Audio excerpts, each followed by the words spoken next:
आजपर्यंत शासनाच्या वतीने माता मृत्यू, बालमृत्यू रोखण्यासह कुपोषण मुक्तीसाठी कोट्यावधींचा निधी खर्च केला गेला असला तरीही याबाबतची गंभीर परिस्थिती जैसे थे आहे।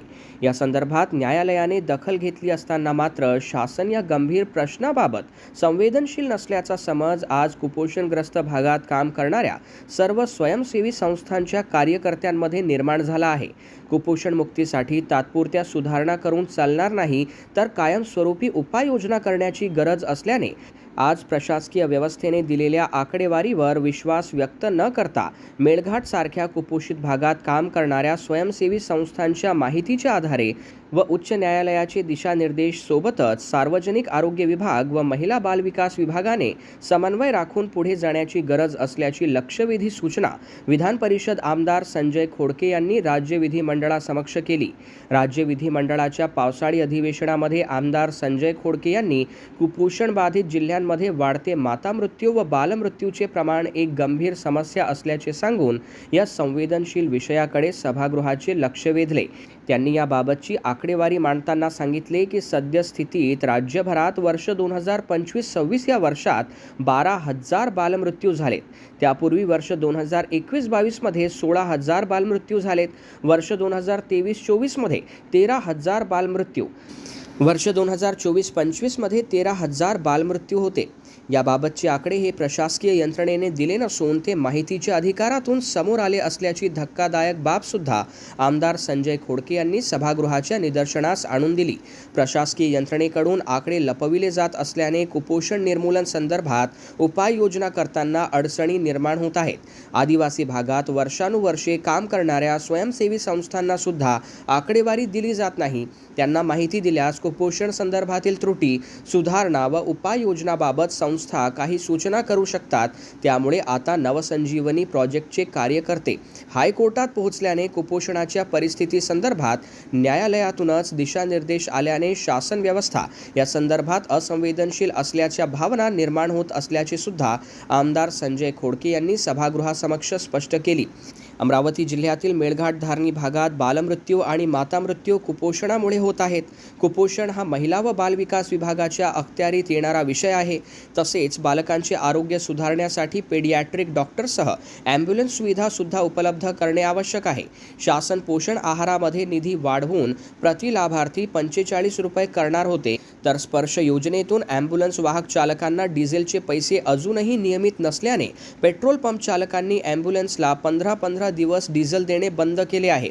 आरोग्य विभागात मनुष्यबळाचा अभाव असूनही CDPOची पदे सुद्धा कमी आहेत, अशी वस्तुस्थिती सुद्धा आमदार संजय खोडके यांनी सभागृहाच्या निदर्शनास आणून दिली। त्यामुळे या गंभीर प्रश्नाकडे मोठ्या संवेदनशीलतेने बघण्याची गरज असून शासनाच्या महिला व बाल विकास विभाग, सार्वजनिक आरोग्य विभाग आणि आदिवासी विकास विभाग यांच्या समन्वयाने काम करण्याबरोबरच स्थानिक भागात काम करणाऱ्या सर्व स्वयंसेवी संस्थांचे प्रतिनिधी यांना सोबत घेऊन बैठक लावून काम करण्याची गरज असल्याची लक्षवेधी सूचना आमदार संजय खोडके यांनी सभागृहासमक्ष केली।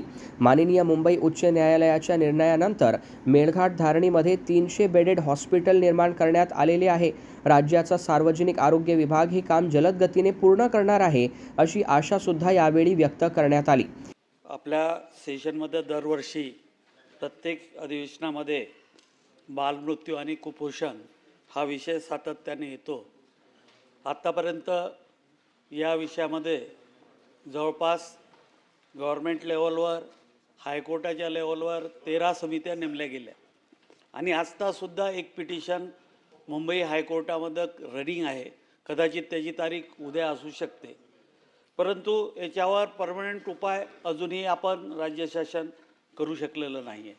आपण जर पाहिलं तर 25-26 या वर्षात जवळपास 12,000, 21-22 मध्ये 16,000 बालमृत्यू झाले, 22-23 मध्ये 17,000 बालमृत्यू होते, 23-24 मध्ये 13,000 बालमृत्यू होते, 24-25 मध्ये 13,000 आणि आता 12,000। मंत्री महोदय त्याच्यात आकडे सांगताना 100% असं सांगतील की जो 21-22चा रेट होता त्यात भरपूर कमी झालेला आहे किंवा 1,000-2,000 कमी झालं, हे उत्तर अपेक्षित त्यांच्याकडून येईल। परंतु हे जरी असलं तरी आजही आम्हाला किंवा ज्या स्वयंसेवी संस्था याच्यात काम करतात त्यांना आकडे भेटत नाही. माझ्यासमोर आत्ता माहितीच्या अधिकारामध्ये त्यांना आकडे मागावे लागतात. हे आकडे लपवून याच्यातून समाधान होणार नाही. हे आकडे आपण लपवून राहिलं तर त्याच्यातले रेमेडी आपल्याजवळ येणार नाही.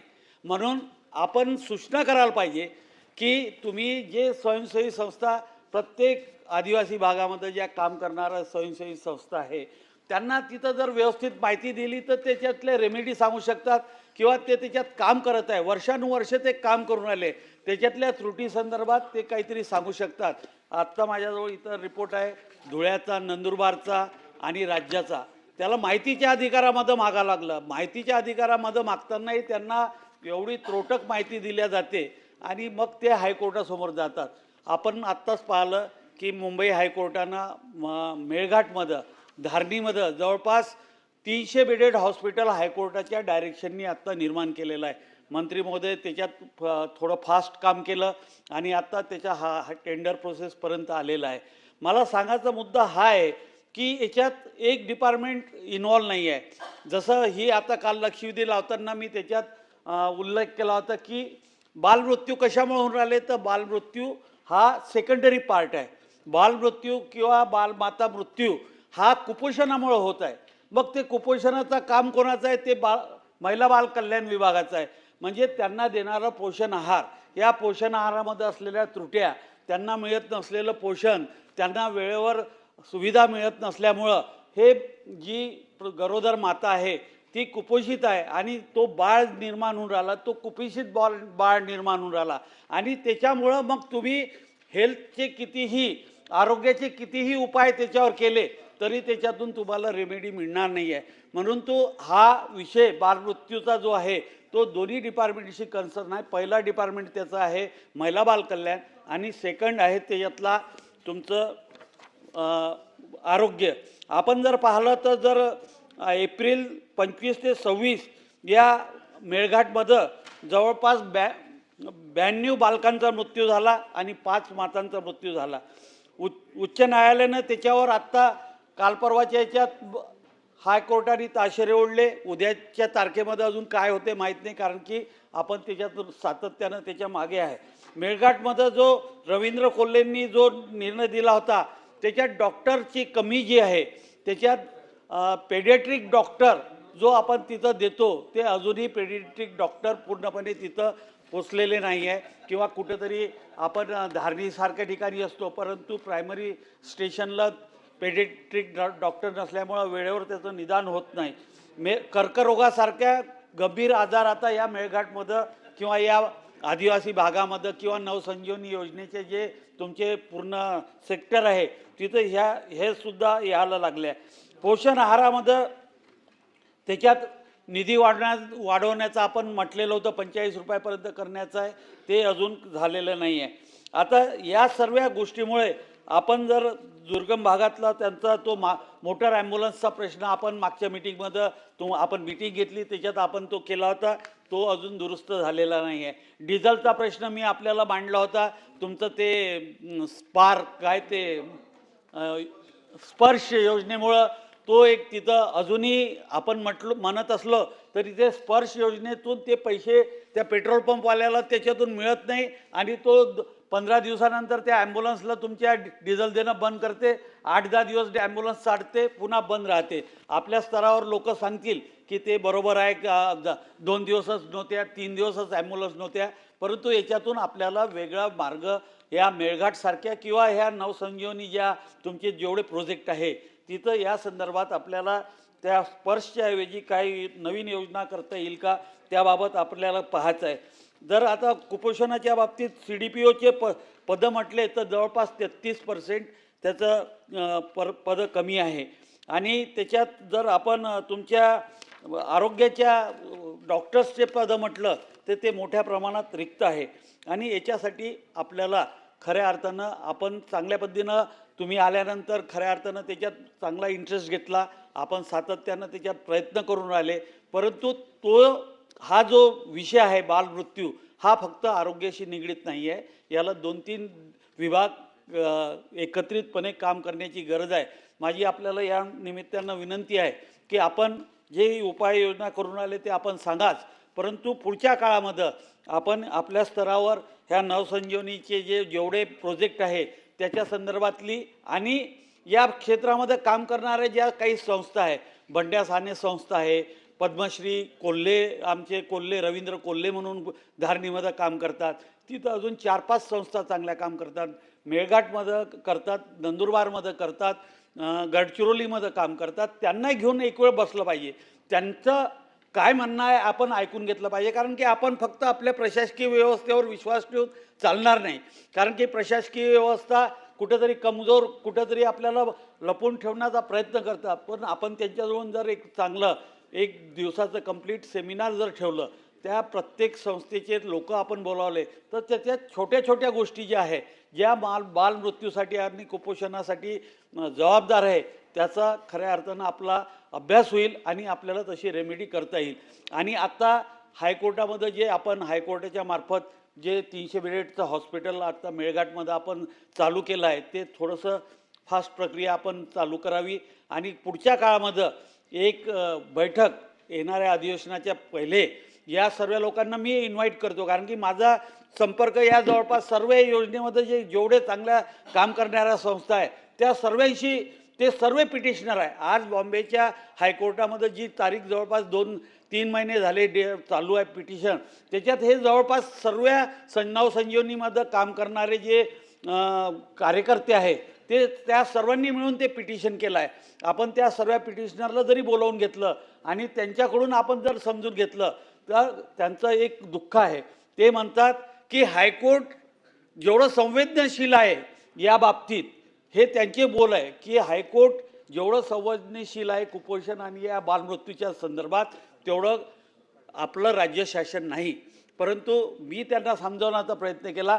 आम्ही सभापती महोदय, मी तुम्हाला सांगू शकतो की 15-20 वर्ष मी या प्रक्रियेमध्ये सातत्यानं काम करतो, परंतु आत्ताचे आरोग्यमंत्री हे 15-20 वर्षामध्ये जेवढं काम आपल्या आरोग्य विभागात किंवा या कुपोषण भागात किंवा या आरोग्यामध्ये झालं नाही, तेवढं चांगलं काम या आरोग्यमंत्र्यांच्या काळात झालेलं आहे. म्हणून आमची अपेक्षा आहे की या पुढच्या काळामध्ये या आरोग्य व्यवस्थेचा जो बालमृत्यूचा प्रश्न आहे तो या 2-3 वर्षामध्ये आपण कुठेतरी एंडला घेऊन जाऊ, असे प्रयत्न आपल्याकडून करण्याची गरज आहे. आणि आपण या संदर्भात एखादी बैठक लावावी ही माझी आपणास विनंती आहे. यावर विधान परिषदेमध्ये उत्तर देताना राज्याचे सार्वजनिक आरोग्य मंत्री नामदार प्रकाश आबिटकर म्हणाले की देशात कुपोषण उपाययोजना संदर्भात जो काही डेटा उपलब्ध आहे त्या आधारे शासन उपाययोजना करत आहे. मात्र त्याही पुढे जाऊन चांगले काम करण्याची भूमिका सदस्यांनी मांडली असून ती अतिशय रास्त असल्याचे मंत्री महोदय म्हणाले. देशात बालमृत्यू कमी करण्यासाठी उपाययोजना करण्यात जे काही राज्य सक्रिय आहे त्यात महाराष्ट्र अव्वल आहे. देशात नवजात मृत्यूचे प्रमाण 18 असताना महाराष्ट्रात 10 इतके नवजात मृत्यूचे प्रमाण आहे. तर अर्भक मृत्यूमध्ये देशाचे प्रमाण 24 तर महाराष्ट्राचे प्रमाण 13 आहे. बालमृत्यूमध्ये देशाचा आकडा 28 तर महाराष्ट्राचा 15 आहे. देशाच्या आकडेवारीत महाराष्ट्र ठीक असला तरी या पुढे जाऊन प्रगत महाराष्ट्रासाठी अजून झेप घ्यावी लागणार असल्याचे मंत्री महोदय म्हणाले. कुपोषणबाबत अधिक चांगले काम करण्यासाठी काही एकापेक्षा एक शासन निर्णय काढून समिती गठीत करण्यात आल्या, ज्यामध्ये 2013ला आदिवासी भागातील बालमृत्यू टाळण्यासाठी कोर कमिटी, जिल्हाधिकारी नंदुरबार यांच्या अध्यक्षतेखाली राज्यस्तरीय आदिवासी आरोग्य समिती, नंतर वर्ष 2025ला आदिवासी क्षेत्रातील कुपोषण समस्यांच्या संदर्भात विविध विभागांचा समन्वय साधून उपाययोजना सुचविण्यासाठी माजी मंत्री दीपक सावंत यांच्या अध्यक्षतेखाली राज्य कृती दलाची टास्क फोर्स समिती, तसेच दिनांक 6 मे 2025ला राज्यस्तरीय अंमलबजावणी समिती स्थापन केली. अशा एकापेक्षा एक समितीच्या माध्यमातून काम केले असून त्याचे प्रभावी संचालन करण्यासाठी लोकप्रतिनिधीचे त्यावर मॉनिटरिंग पाहिजे असल्याचे त्यांनी सांगितले. कुपोषणाच्या आकडेवारी संदर्भात उत्तर देताना मंत्री नामदार आबिटकर म्हणाले की नवसंजीवनीच्या कार्यकर्त्यांना जी काही आकडेवारी पाहिजे त्या संदर्भात आरोग्य विभाग, महिला व बालविकास विभाग आणि आदिवासी विभाग एकत्रित विचारणा करण्याची आवश्यकता असल्याचे न्यायालयाचे निर्देश आहेत. त्यामुळे कुपोषित भागात विशेष काही देण्याच्या उच्च न्यायालयाच्या ज्या काही तरतुदी आहेत त्या संदर्भात उपाययोजना व निराकरण करण्यासह आपले जे काही उद्दिष्ट गाठायचे आहेत यावर आपण चांगले काम करणार असल्याचे मंत्री नामदार प्रकाश आबिटकर यांनी सभागृहासमक्ष सांगितले. सदस्य संजय खोडके साहेबांनी या ठिकाणी होत असणाऱ्या बालमृत्यूचं एकूण प्रमाण आणि त्यानंतर शासन कोणत्या पद्धतीच्या उपाययोजना करते याबद्दलचा प्रश्न विचारला आहे. आता प्रश्नाबरोबर आम्ही मांडलेल्या उत्तराला सुद्धा त्यांनी ते सगळं सांगून टाकलं. त्यामुळे प्रश्न काय होतो की आम्ही काय सांगायचं असा प्रश्न होतो. म्हणजे आमच्याकडे जो डाटा तयार आहे त्या डाट्याप्रमाणे भारतात आता सध्या स्थितीत काय आहे आणि आम्ही काय केलं आहे ह्या सगळ्याचा डाटा घेऊन आम्ही बसलो. परंतु आपला त्यामधला अभ्यास आहे, त्याच्यामध्ये अनेक वर्ष आपण काम करत आहे. त्यामुळे ह्या सगळ्या डाट्यापेक्षा सुद्धा पुढे जायला पाहिजे अशा पद्धतीची भूमिका आपण मांडली आणि ते अतिशय रास्त आहे. मला असं वाटतं की एकूण सगळं जे काही काम चाललेलं आहे त्या सगळ्या कामामध्ये जे काही एकूण देश पातळीवरचं एकूण इंडिकेटर्स आहेत त्याच्यामध्ये जी काय राज्य पुढे आहेत त्याच्यामध्ये आपण आहोतच आहोत. पण केवळ एवढ्यावरती समाधान मानणं हे अपेक्षित नाही. महाराष्ट्रासारख्या प्रगत राज्याला जेवढ्या गतीनं ते काम करायला पाहिजे त्यासाठी निश्चितपणे अजूनही आम्ही खूप स्टेप्स घेतल्या पाहिजेत आणि त्यासाठी तुमच्या सूचना खूप महत्त्वाच्या आहेत. मी आपल्याला सांगू इच्छितो की एकूणच आता आपल्याला शाश्वत विकास ध्येयाचं एकूण नवजात मृत्यू दराचं जे काय एकूण प्रमाण आहे भारताचं 18 आहे, महाराष्ट्राचं 10 आहे. अर्भक मृत्यू दरामध्ये सुद्धा भारताचं एकूण प्रमाण आहे ते 24 आहे, त्याच्यामध्ये आपण 13वरती आहोत. बाल मृत्यू दरामध्ये भारताचा एकूण सगळा 28चा आता प्रमाण आहे, तर त्याच्यामध्ये महाराष्ट्रामध्ये प्रमाण 15मध्ये आहोत. म्हणजे हे एकूण सगळे आकडे बघितले तर निश्चितपणानं सगळ्या देशपातळीवरच्या आकड्यामध्ये आपण ठीक आहोत. परंतु आपल्या सगळ्यांना अजून खूप चांगलं काम करणं गरजेचं आहे आणि त्या सगळ्या कामासाठी एकापेक्षा एक असे आम्ही सगळे GR काढलेत. आता GR कुठले कुठले आहेत? आदिवासी भागातील बालमृत्यू टाळण्यासाठी गठीत गाभा समिती कोर कमिटी 2013ला नेमली आपली. त्याच्यानंतरच्या काळामध्ये जिल्हाधिकारी नंदुरबार यांच्या अध्यक्षतेखाली राज्यस्तरीय आदिवासी आरोग्य समिती आपण नेमली. त्याच्यानंतर परत 2025ला आदिवासी क्षेत्रातल्या कुपोषणाच्या समस्यांसाठी विविध विभागाच्या समन्वय साधून उपाययोजना सुचवण्यासाठी सन्माननीय माजी मंत्री दीपक सावंत यांच्या अध्यक्षतेखालची राज्य कृती दलाची टास्क फोर्ससुद्धा आपण नेमलेला आहे. आणि त्याच्यानंतर परत 6/5/2025ला राज्यस्तरीय अंमलबजावणी समिती की जे स्टेट लेवल इम्प्लिमेंटिंग कमिटी म्हणून आपण तीसुद्धा आपण गठीत केलेली आहे. म्हणजे एकापेक्षा एक सगळ्या कमिटी नेमले आहेत. त्याच्यापेक्षाही पुढे जाऊन आपण सगळ्या अनेक उपाययोजना करतोय. फक्त प्रश्न असा आहे की त्या राईटली इम्प्लिमेंट होण्यासाठी मॉनिटरिंग जे पाहिजे ते लोकप्रतिनिधींचं पाहिजे. आपण आता सांगितलं की माहितीच्या अधिकारामध्ये स्वयंसेवी संस्थांना ह्या माहित्या मागाव्या लागतात. हे आमच्या सगळ्या डिपार्टमेंटचं सुद्धा थोडंसं आम्ही विचारणा करण्याची आवश्यकता अशा पद्धतीचं काम आहे. त्यामुळे एका बाजूला आपल्या नवसंजीवनीच्या सगळ्या जे काही NGOचे कार्यकर्ते असतील त्यांच्या समेत आणि तिथल्या लोकप्रतिनिधींच्या समेत एका बाजूला सार्वजनिक आरोग्य विभाग, दुसऱ्या बाजूला आदिवासी विभाग आणि तिसऱ्या बाजूला महिला बाल कल्याणचे मंत्री सन्माननीय तटकरेताई हे तिघंजण मिळून आम्ही बसू. त्याला कारण असं आहे की हायकोर्टाच्या सूचनेप्रमाणे आम्ही सगळ्या मंडळींनी ज्या पद्धतीनं काम करायला पाहिजे ते बघितलं तर ते काम अपेक्षित झालेलं नाही. आणि मग आपण सांगताय तसं तिथं आम्ही स्पेशलिस्ट द्यायसाठी तरतूद केली, हायकोर्टनं सांगितलं आहे. आणि जर ते होत नसेल तर त्याबद्दल ज्या काय उपाययोजना करायला पाहिजे त्याच्यामध्ये जी काय दिरंगाई होते त्या सगळ्या गोष्टींचं निराकरण आपण करू आणि आपला उद्देश आणि आपल्या सगळ्यांना जी काय उद्दिष्ट गाठायचं आहे त्यासाठी अगदी योग्य पद्धतीचं नियोजन करून आपण कामाला लागू.